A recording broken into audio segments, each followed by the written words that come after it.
Very good morning to 8th class. I am your science teacher Ms. Divya Mehta. Today we are starting a new chapter. Chapter number is cell structure and functions.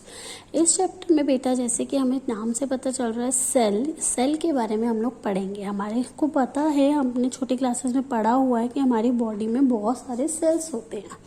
ठीक है, तो cell जो होता है बेटा हमारी body का एक बेसिक फंक्शन यूनिट होती है। यानी कि हमारी बॉडी में अगर मैं आपको बात करूं तो हमारी बॉडी में मिलियन ट्रिलियंस जो है सेल्स प्रेजेंट है, जिसके थ्रू ही हमारा ऑर्गेनिज्म यानी कि हमारी पूरी बॉडी जो है वर्क कर रही है। तो सेल क्या होता है बेटा, is the basic structural unit of an organism या ऑर्गेन।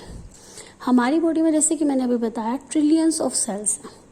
हमारी बॉडी में हर किसी काम के लिए अलग अलग सेल्स होते हैं। इवन हमारी बॉडी में इतने सेल्स होते हैं कि हम उन्हें काउंट भी नहीं कर पाते।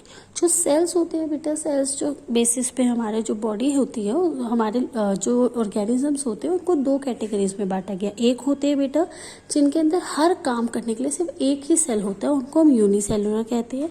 और जिसमें हर काम करने के लिए अलग अलग सेल्स होते हैं, उनके अंदर बहुत सारे सेल होते हैं, हम उनको बोलते हैं मल्टी सेलुलर। तो जैसे कि मैंने अभी आपको स्टार्टिंग में बोला कि हमारे अंदर कितने सेल्स है, ट्रिलियंस, कितने करोड़ों हजारों की बात मैं कर रही हूँ। तो यहाँ पे हम लोग क्या हुए, हम ह्यूमंस जो है मल्टी सेलुलर हुए। अगर सेल्स को हम अच्छे से समझने की बात करें तो सेल को हम एज अ फंक्शनल यूनिट कहते हैं। तो सबसे छोटी इकाई जिसके थ्रू पूरी बॉडी काम कर रही है उसको हम सेल कहते हैं। अगर हम इसको समझना चाहें तो हम कैसे समझ सकते हैं, जैसे कि आपका जो पूरा घर है एक, ठीक है, आपका पूरा घर बना हुआ है, तो जो घर है उसकी सबसे छोटी इकाई क्या है जिसके थ्रू आपका घर बना है। तो अगर मैं आपको बोलूँ तो वो क्या चीज़ हुई, ईंट। तो जिस तरीके से अगर आपकी पूरी एक बिल्डिंग में जो काम ईंट कर रही है वही काम हमारी पूरी बॉडी में हमारे सेल्स कर रहे हैं। तो सेल्स को हम किससे कंपेयर कर सकते हैं, ब्रिक से। ब्रिक जो है बिल्डिंग मटेरियल है, ऐसे ही सेल हमारी बॉडी के लिए एक बिल्डिंग मटेरियल है। तो बेटा क्या हुआ, सेल को जब स्टडी करना स्टार्ट किया गया तो सेल का जब स्ट्रक्चर देखा तो वो हनी कॉम्ब, जैसे जो हमारी हनी भी होती है वो अपना जब छत्ता बनाती है तो हमने देखा होगा ऐसे जुड़े जुड़े से हमें होल से दिखते हैं, उसी टाइप का हमारे सेल्स का स्ट्रक्चर होता है। ठीक है, तो बेटा हुआ क्या, जब सबसे पहले हमारे एक रॉबर्ट हुक नाम के पर्सन थे 1665 में, उन्होंने क्या किया, एक कॉर्क आती है यानी कि एक शैम्पेन वगैरह की बोतल होती है, उसमें एक जो है लकड़ी का टुकड़ा लगाया जाता है, उसको कॉर्क बोलते हैं। उन्होंने वो कॉर्क लिया और उन्होंने ऑब्जर्व किया उस कॉर्क को और उन्होंने देखा इस पे तो बहुत सारे सेल्स हैं। तब से उन्हें पता चला कि हमारी बॉडी में भी बहुत सारे सेल्स प्रेजेंट होते हैं। उन्होंने ही जो है सेल्स का नाम दिया था कि सेल्स हमारी बॉडी में होते हैं। देन उनकी डिस्कवरी के भी 150 साल बाद हम लोगों को पता चला कि हमारी जो बॉडी में सेल्स होते हैं, यहाँ पे है नाय का बच्चा, हमारी बॉडी में जो सेल्स होते हैं उन्हें तब पता चला। उसके बाद जो है उसके 150 साल बाद जो है हमारे पास इतनी टेक्निक्स आ गई थी कि हम सेल्स को माइक्रोस्कोप वगैरह के थ्रू देखने लग गए थे। माइक्रोस्कोप्स आपको पता है जिसमें छोटी से छोटी इकाई आपको बड़ी से बड़ी दिखाई देती है। सेल्स जो होता है बेटा डिफरेंट शेप्स के होते हैं, डिफरेंट साइज के होते हैं, कलर्स के होते हैं और हर किसी में अलग अलग नंबर ऑफ सेल्स होते हैं। सेल्स जो है बहुत ज़्यादा कॉम्प्लेक्स होते हैं, यानी कि बहुत अलग अलग होते हैं। इन्हें समझने के लिए हमें टाइम इस पर अभी लगाएंगे और अंडरस्टैंड करेंगे आगे कि सेल्स किस किस टाइप्स के होते हैं। Egg of hen represent a single cell. अगर आपने कभी अंडा देखा हो तो अंडा जब आप तोड़ते हो उसमें क्या होता है, बीच में एक येलो पार्ट होता है और साइड पे आपका वाइट पार्ट होता है।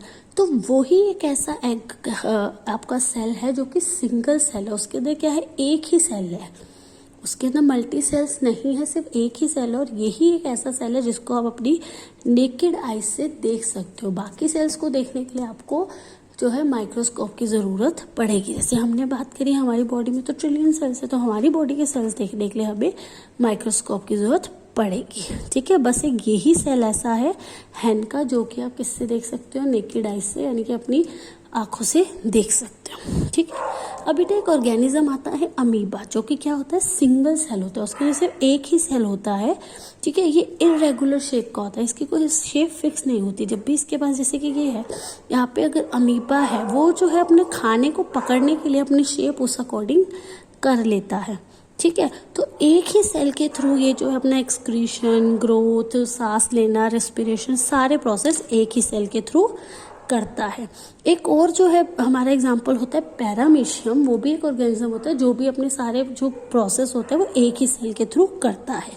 और अगर ह्यूमन बॉडी में बात करें तो हमारी बॉडी में भी एक WBC होता है, आपने पढ़ा हुआ छोटी क्लासेस में, वाइट ब्लड सेल, वो भी जो है हमारा यूनिसेलुलर होता है। क्यों? क्योंकि WBC जो एक ऐसा सेल होता है जो भी अपने सारे काम अकेले ही अपने आप से कर सकता है, तो वो भी एक यूनिसेलुलर सेल होता है। और मल्टी सेलुलर बात तो हमने जैसे करी, जैसे अगर अमीबा सारे काम एक ही सेल के थ्रू कर रहा है तो क्या हमारी बॉडी भी एक ही सेल के थ्रू सारे काम कर पा रही है? सो नहीं, तो हम किस कैटेगरी में आ गए? मल्टी सेलुलर में, जिसमें हमारी बॉडी में बहुत सारे सेल्स अलग अलग काम करने के लिए हमें चाहिए। अब हम सबसे पहले बेटा समझने की कोशिश करते हैं शेप ऑफ सेल्स। जो शेप होती है सेल्स की, डिफरेंट शेप्स होती है। अगर मैं बात करूँ, ये देखो स्फेरिकल है RBC में, यानी कि रेड ब्लड सेल्स। ये मसल सेल्स है, ये भी स्फेरिकल है लेकिन ये फ्लैट है। जैसे ये आपके जो है सर्कुलर में है, ये फ्लैटेड में है। ये आपके नर्व सेल्स जो आपके नर्व्स में होते हैं, ये इलोंगेटेड है। तो आपके जो सेल्स होते हैं, different shapes are related to their special function. सबके अलग अलग फंक्शंस है, तो फंक्शंस के अकॉर्डिंग इनकी शेप्स होती है। ठीक है, अब जैसे हम अमीबा की बात करें, अमीबा ने हमने बात क्या करी, अमीबा का तो स्ट्रक्चर इरेगुलर है। अभी हमने बात की थी ना, अमीबा तो इरेगुलर का है। जैसे वो खाना ग्रैब करता है उसी स्ट्रक्चर में अपने आप को ढाल लेता है, उसकी कोई फिक्स पोजीशन नहीं है। और जिसके थ्रू वो अपना खाना लेता है उसको हम साइडोपोडिया बोलते हैं, यानी कि उस पोजीशन को क्या बोल रहे हैं? साइडोपोडिया। वो जहाँ खाना है वहीं से अपना मुंह खोल के खाना ले लेता है। तो डिफरेंट सेल्स के डिफरेंट स्ट्रक्चर्स जो हैं उनके स्पेशल फंक्शंस पे डिपेंड करते हैं। बेटा एक और चीज़ यहाँ पे समझाना चाहूँगी, जैसे ये जो सेल है, ठीक है, इसकी जो कवरिंग है ना, जो इसका आउटर पोर्शन है, इसको हम बोलते हैं सेल मेम्ब्रेन। सेल मेम्ब्रेन क्या करती है बेटा? हमारे सेल को एक तो शेप देती है और प्रोटेक्ट करती है। ठीक है, लेकिन ये तो अभी हम अगर बात करते हैं RBC, muscle cell, nerve cell, ये सारे तो ह्यूमन के सेल है। क्या ये सारे हमारे प्लांट्स में भी होते हैं? तो प्लांट्स में सेल्स तो होते हैं, लेकिन प्लांट्स में सेल्स में क्या होता है, सेल के सराउंडिंग में, सेल मेम्ब्रेन के बाहर भी एक लेयर होती है जिसको बोला जाता है सेल वॉल, जो क्या करती है, इसको कवरिंग भी देती है, प्रोटेक्ट भी करती है और रिजिडिटी भी देती है, ताकि इसके अंदर जो है सब कुछ प्रोटेक्टेड रह सके। तो एक डिफरेंस हमें यही पता चल गया एनिमल और प्लांट सेल में क्या होता है। प्लांट सेल में सेल वॉल एक्स्ट्रा होती है, लेकिन एनिमल सेल में सेल वॉल नहीं होती। ठीक है, अब आपको साइज शेप समझ आई कि डिफरेंट फंक्शंस के अकॉर्डिंग जो है शेप वेराई करती है। नाउ हम अंडरस्टैंड करते हैं साइज। जो साइज होता है बेटा डिफरेंट होता है, वेराई करता है। अगर हमारे मोस्ट ऑफ दी जो सेल्स होते हैं वो हम माइक्रोस्कोप में ही देख सकते हैं, लेकिन नेकेड आई से हमने बात की थी, हम हैन का जो है देख पा रहे थे सेल। ठीक है, और सबसे बड़ा जो लार्जेस्ट सेल होता है वो होता है ऑस्ट्रिच का एग। जब ऑस्ट्रिच एग देती है तो उसका जो एग होता है ना, उस एग के अंदर आप उसको देखोगे तो उसमें जो आपको सेल दिखाई देगा वो सबसे बड़ा जो है सेल होता है। ठीक है, और साइज जो है हमारा फंक्शन पे डिपेंड करता है। इसको समझने के लिए आप चाहो तो एक एक्टिविटी करके देख सकते हो। आप लोगों ने घर में अंडा उबालते होंगे, जब आप नॉर्मल अंडा लेते हो तो उसमें 2 पोर्शन होते हैं, वाइट और येलो, लेकिन उसको अच्छे से समझने के लिए आप उसको उबालो तो वो जो है थिक वो हो जाता है, आपका हार्ड हो जाता है। वो क्यों? क्योंकि उसके अंदर प्रोटीन होता है, जब उसको हीट मिलती है तो वो हार्ड हो जाता है। ठीक है, सॉलिड फॉर्म में आ जाता है। तो उसमें जो 2 पार्ट्स होते हैं, ऊपर जो ये वाइट पार्ट होता है उसको हम एल्ब्यूमिन बोलते हैं, और जो अंदर वाला पार्ट होता है उसको योक बोलते हैं। होता क्या है, अब देखो, अगर आप इसको लिक्विड फॉर्म में समझते, जब आपका एग जो है नॉर्मल था तब उसको समझना डिफिकल्ट होता, लेकिन जब आपने इसको बॉईल कर दिया तो आप इजीली समझ पाओगे कि जो बीच का पोर्शन है वो इसका एक सिंगल न्यूक्लियस है और बाकी जो है इसका एक्स्ट्रा पार्ट है। अब न्यूक्लियस में अभी आपको बताऊंगी आगे कैसे क्या होता है। ठीक है, अब सेल स्ट्रक्चर और फंक्शन समझेंगे कि सेल के स्ट्रक्चर कैसे होते हैं और फंक्शन क्या क्या करता है, ताकि फिर हम समझ पाए कि क्या क्या डिफरेंट टाइप्स के सेल्स होते हैं। तो different organs of plants perform specific function, यानी कि क्या होता है, डिफरेंट ऑर्गन्स जो है डिफरेंट फंक्शंस करते हैं। जैसे रूट क्या करता है, रूट जो है absorption of water and minerals करता है। सिमिलरली अगर आप स्टेम की बात करो, वो क्या करती है, ट्रांसफर करती है फूड को और हमारे वाटर को। सिमिलरली लीव्स क्या करती है, फूड बनाती है। तो डिफरेंट जो है ऑर्गेनिजम्स का डिफरेंट काम होता है हर किसी की बॉडी में, चाहे हम प्लांट्स की बात करें चाहे हम एनिमल्स की बात करें। अब आप सोच रहे होगे कि मैम ने तो इतना बोल दिया कि हमारे जो सारे काम में हेल्प जो है प्लांट्स करता है, लेकिन हम तो अभी तक पढ़ते थे कि हमारी बॉडी में सारे काम ऑर्गन्स करते हैं, जैसे ब्रीथ लेने का जो है लंग्स कर रहे हैं और डाइजेशन का डाइजेस्टिव सिस्टम है। तो ये क्या होता है बेटा, आपकी बॉडी में सबसे छोटी इकाई है सेल। जब बहुत सारे सेल बन जाते हैं उनके ग्रुप को हम बोलते हैं टिश्यू। जब बहुत सारे टिश्यू मिल जाते हैं उसको हम बोलते हैं अपना पूरा एक ऑर्गन, चाहे आप लंग्स हो गया, डाइजेस्टिव सिस्टम हो गया, एक्सक्रीटरी सिस्टम हो गया। और जब वो पूरा ऑर्गन सिस्टम बन जाता है जिसके अंदर हमारा पूरा डाइजेस्टिव सिस्टम आ गया, आपका ऑर्गन सिस्टम आ गया, छोटी क्लास में हमें स्केलेटन सिस्टम, तो वो पूरे सिस्टम्स को फिर जब मिला के आपका पूरा बॉडी बन जाती है, यानी कि ऑर्गेनिज्म बन जाता है, हमारी पूरी बॉडी बन जाती है। ये चीज़ जो है हायरार्की याद रखिएगा, वेरी इंपॉर्टेंट। ठीक है, अब हम समझते हैं पार्ट्स ऑफ सेल। जैसे कि सेल मेम्ब्रेन हमने पहले भी बात की थी, सेल मेम्ब्रेन को हम प्लाज्मा मेम्ब्रेन भी बोलते हैं। ये क्या करती है, आउटर मोस्ट कवरिंग होती है जो कि प्रोटेक्ट करती है हमारे सेल को, और हमारे सेल के अंदर जो चीज़ें होती हैं ना उनको जो है अंदर ही मूवमेंट करने के लिए जो है अलाउ कर देती है, क्योंकि अगर ये नहीं होगी तो हमारे जो अंदर सामान है वो बाहर निकलता रहेगा। तो इसलिए सेल मेम्ब्रेन हमारे लिए बहुत इंपॉर्टेंट होती है। अब जो है बेटा आपकी बुक में ना 2 एग्जांपल्स दे रखे हैं। अगर आप अनियन पील, यानी कि जब भी प्याज काटो तो उसमें से ना पतली सी एक वाइट झिल्ली सी होती है, उसको आप लो, उसको माइक्रोस्कोप में कभी देखो तो आपको इस टाइप का स्ट्रक्चर दिखाई देगा। तो आपको यहाँ पे जो बीच में हमारे होते हैं ना, ये होते हैं न्यूक्लियस। अभी मैं आपको समझाऊंगी, न्यूक्लियस बहुत इंपॉर्टेंट पार्ट होता है। और अगर आप ह्यूमन चीक, यानी कि अपने जो है आप जो है एक टूथपिक वगैरह लेके अपने जो है अंदर की तरफ माउथ में जो है साइड पे रब कीजिए, उसमें जो है छोटा वाइट वाइट कलर का कुछ आ जाएगा, उसको फिर माइक्रोस्कोप में देखिए तो वो आपके ह्यूमन चिक के सेल होंगे और उसका स्ट्रक्चर कुछ इस टाइप का दिखेगा। इसमें भी आपको न्यूक्लियस दिखेगा, इसमें भी न्यूक्लियस दिखेगा, और जो बीच में से वो ऐसे फ्लूइड सा है या फिर जो आपका जेली लाइक स्ट्रक्चर है उसको हम साइटोप्लाज्म बोलते हैं। तो न्यूक्लियस और साइटोप्लाज्म मैं समझाती हूँ। न्यूक्लियस क्या होता है, जो कि सेंट्रल में एक डेंस राउंड बॉडी होती है, उसको हम न्यूक्लियस बोलते हैं, यहाँ आप देख पा रहे हो। और जो जेली लाइक सब्सटेंस होता है, यानी कि जो जेली लाइक सब्सटेंस है बाकी सब जगहों पे, उसको हम साइटोप्लाज्म बोलते हैं। फिर बेटा हमने सेल वॉल अभी थोड़ी देर पहले समझा था कि हमारे प्लांट्स में सेल वॉल होती है जो उसको प्रोटेक्शन और रिजिडिटी देती है।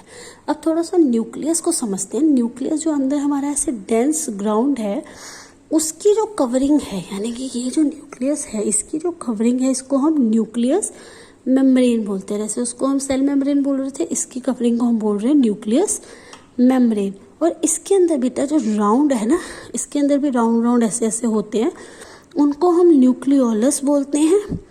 और इसके अंदर ना थ्रेड लाइक स्ट्रक्चर्स होते हैं, ऐसे धागा होता है ना इस टाइप का। ये जो होते हैं ना बेटा, ये सबसे इम्पोर्टेंट होते हैं, ये होते हैं क्रोमोसोम्स। ये जो क्रोमोसोम्स होते हैं ना, हर किसी के अंदर 46 होते हैं, 23 पेयर में होते हैं ये, ठीक है। ये जो क्रोमोसोम्स होते हैं ना बेटा, इसके अंदर सारी इन्फॉर्मेशन होती है कि हमारे हेयर्स कैसे होंगे, हमारी बॉडी का कलर क्या होगा, ये हमें हमारे पेरेंट्स से मिलते हैं, ठीक है। ये जो होते हैं हमारे होते हैं क्रोमोसोम्स, जिसके अंदर हमारे क्रोमोसोम्स के अंदर जीन होते हैं जो हमारी सारी बॉडी की फीचर्स को जो है इंफॉर्मेशन कैरी करते हैं। तो न्यूक्लियस क्लियर हुआ। अब हम समझते हैं बेटा, इसके अंदर जो है बेटा प्लांट्स और एनिमल सेल में ना एक ऐसी जो पूरा स्ट्रक्चर होता है सेल का, उसमें कुछ खाली जगह के ऐसे होती है चीज़, उसको हम वैक्यूल्स बोलते हैं, यानी कि ब्लैंक होती है वो चीज़ है, उसको हम वैक्यूल्स बोलते हैं। प्लांट सेल्स में ये बड़े होते हैं और एनिमल सेल्स में छोटे होते हैं। और बेटा यहाँ पे जो है हमारे प्लांट सेल्स में जो है प्लास्टिड्स भी होती है जो डिफरेंट डिफरेंट कलर्स की होती है। और अगर हम प्लांट्स के लीफ सेल की बात करें तो वहाँ पे वो ग्रीन कलर का होता है, जिसको हम क्लोरोफिल भी कहते हैं। तो this is the chapter 8। I think आप सबको समझ आया होगा। हमने इसमें सेल्स के बारे में पढ़ा। सेल्स जो हमारी फंक्शनल स्ट्रक्चरल यूनिट है, इसको हम ब्रिक से कंपेयर कर सकते हैं। जैसे ब्रिक जो है एक इकाई है सबसे छोटी, इससे ही सेल हमारी बॉडी की सबसे छोटी इकाई है। देन उसके बाद हमने समझा कि हमारी बॉडी में जो है सेल्स जो है सेल्स के अकॉर्डिंग जो है हमारे 2 टाइप्स के ऑर्गेनिजम्स होते हैं, यूनिसेलुलर और मल्टी सेलुलर यूनिसेलुलर एक होता है सर, और मल्टी सेलुलर में ज़्यादा होते हैं। रॉबर्ट हुक ने सबसे पहले जो है इन्वेंट किया था। हम जो है अमीबा हमने समझा, अमीबा जो है इरेगुलर होता है लेकिन यूनिसेलुलर होता है। हम लोग जो है मल्टी सेलुलर है। उसके बाद हमने शेप्स ऑफ सेल पढ़ा, फिर हमने साइज पढ़ा, फिर हमने जो है स्ट्रक्चर पढ़ा सेल का कि सेल के कैसे कैसे स्ट्रक्चर होता है। उसके बाद हमने इसके जो है काफ़ी पार्ट्स पढ़ लिए स्ट्रक्चर के रिगार्डिंग, जैसे कि cell membrane, cell wall, cytoplasm, nucleus, vacuoles and plastids. तो I hope this chapter will be clear to you.